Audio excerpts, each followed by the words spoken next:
এই যে একা একা চলাফেরা করছেন, জীবন নিয়ে শঙ্কায় ভুগেন না কখনো? যে আমার পরিবার সবাই তো, আমি আমার মাকে বলেছি যে দেখো, মানে আমরা যে লড়াই নেমেছি, আমার একটা মনে হয় কি কোনো রাজনীতিবিদের না বাসায় মৃত্যুটা হইতে পারে না, এটা কোনো ভালো মৃত্যু না। যিনি রাজনীতি করেন, যিনি লড়াই করেন, যিনি বিপ্লবী, যিনি সংগ্রামী, তার মৃত্যুটা হবে একটা সংগ্রামের মধ্য দিয়ে, একটা রাজপথে, একটা গ্লোরির মৃত্যু।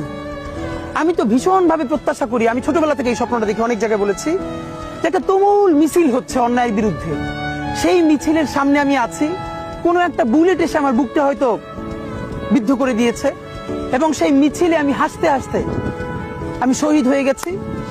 এবং সবাই যখন মৃত্যুটাকে ভীষণ ভয় পায়, আমি তখন হাসতে হাসতে আল্লাহর কাছে ভীষণ সন্তুষ্টি নিয়ে পৌঁছতে চাই যে আমি একটা ন্যূনতম ওই জীবনটা লিড করতে পারলাম, যে আমি একটা ইনসাফের হাসি নিয়ে আমি আমার আল্লাহর কাছে পৌঁছতে চাই।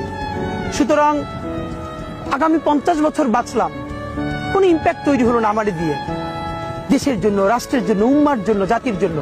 কিন্তু আমি ধরেন 5 বছর বাঁচলাম, সেটার মধ্য দিয়ে যদি আগামী 50 বছরের ইম্প্যাক্ট তৈরি হয়, তাহলে অনেকদিন বেঁচে থাকায় কি সাফল্যের বলেন?